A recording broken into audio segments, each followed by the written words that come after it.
working in these programs, okay?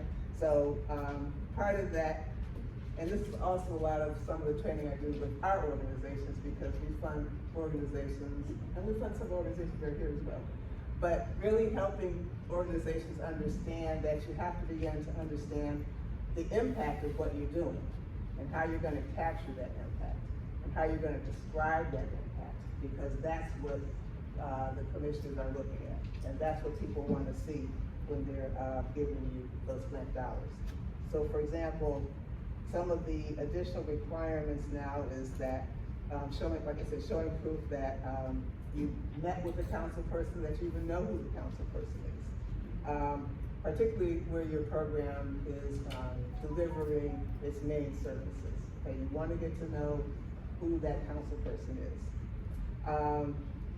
You want to get to know when those ward meetings are, whether they're quarterly or monthly, but you want to get to know so that you begin understanding what the issues the council people is facing, and some of the things that perhaps participants in your ward are facing, but you will get to know what's going on if you attend these meetings. Also begin collecting and compiling data. And so that's, sign-in sheets. Every time there's point of contact with people coming to your program, you need to know who's coming for the program. You need to know how often they're coming. How many hours are you doing, the program is lasting? Is it 1 hour? Is it 2 hours? Because all of you have different requirements with your programming. So you'll want to be able to break that down so that you can show the impact of your program. And again, the council is also looking for a report that would come from the grantees that would then go to city council members, again, showing the impact of the grant funding. So these are some extra steps that council wanted to include so that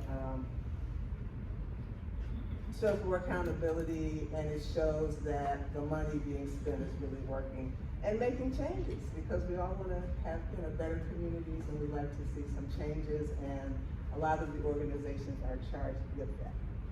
And so again, we get down to the issue of the reimbursement grant. This is where you will describe what your hardship needs are and let the commission know that you will need that. Looking at the eligibility, again, these are some of the things that you'll be looking at. And these are the requirements, and this is the police commission application. So we have put this application online. So these are the questions that the commission is asking. So you want to be sure that you can answer them. Yes. The question you're asking, describe any relationship related to this grant. I was just getting to that. So they want to make sure there's not a lot of conflict of interest, because sometimes you have people getting grants and maybe they're relatives of people or whatever. So they want as much transparency up front about everything. So that's why this is another issue that we need to make sure is there. We don't want to have double and triple dipping. What's the other category though? We're adding another one now. Okay.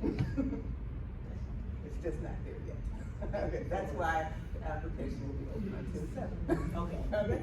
All right. Again, so now you begin looking at, make sure that you check what category your application is. Do not check all 3, because that's going to disqualify you. Okay?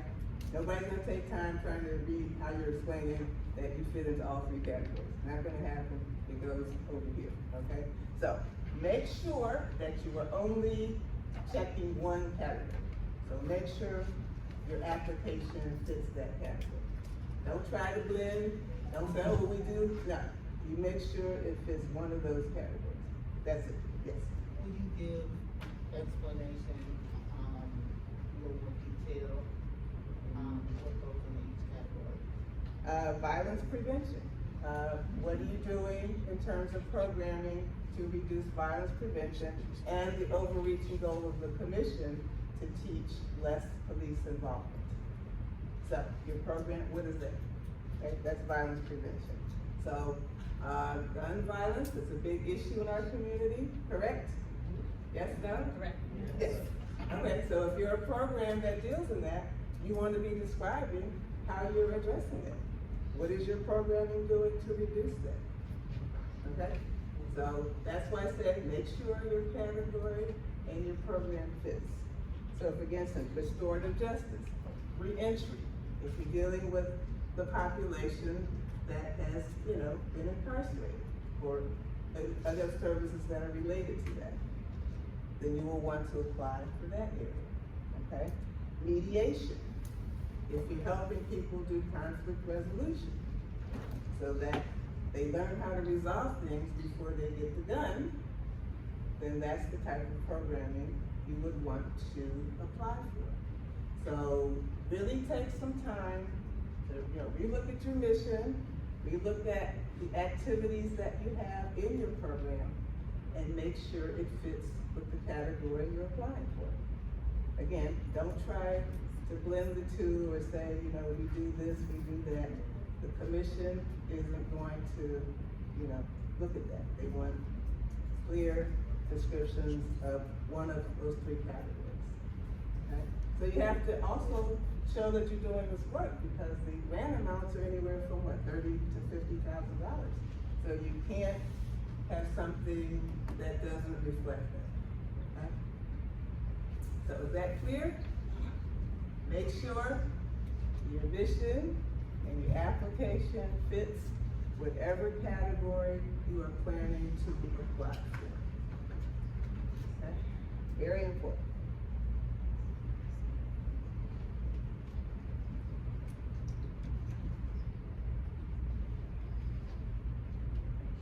And then also, because you're at a certain level with this funding, you should have some kind of track record that you would be able to share in your grant application to show what you've been doing, to show your success.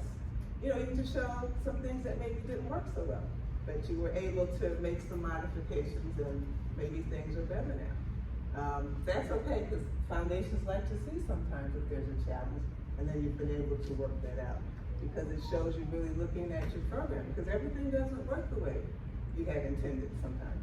And sometimes you gotta switch up and make some changes so that it works better. So foundations like to hear if there were some challenges, but you were able to resolve them and fix them, so that you have, again, better outcomes for the people coming to your program. And in this case, that overriding theme that you are teaching how to have less police involvement with the programming that you are providing. Okay. So again, you're gonna have your program name, and make sure you follow everything that the application asks in your program name. Make sure you have an amount requested. Don't ask for something over and above what the commission is offering. Don't put in $100,000 because the grant goes up to $50,000. If you do that, you will be disqualified. They're not going to take the time to call you. I'm not going to take the time to call you and say, oh, no. Make sure that it fits with the right amount. That particular foundation, in our case, $50,000. It's the same thing for any other foundation you would be applying to. A red flag to them is, if they offer grants up to, like for us, our grants up to $10,000. So if we get an application that says $100,000, it's a red flag that you really didn't do your research. You didn't learn to see how much our grants are.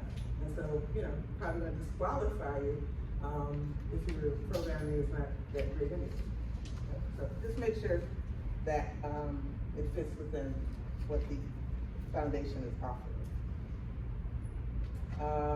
Want to make sure you have correct contact information, because if they need to contact you, want to make sure that that's possible. And now we're getting to some of the project information that we want to be making sure is very clear. What is your plan? Read the questions very carefully and just make sure you answer them. And I always tell people the application is going to open on October 7th. Don't rush. It's not going to matter if you get it in October 7th that night or November 8th. Okay? Don't rush. Take your time and really think about what you're doing. The ability with this is you can do it and you can save it and come back, okay? But don't rush. Really be thoughtful because there are a lot of people applying. I heard last year that they had 96 applications and they funded, I think,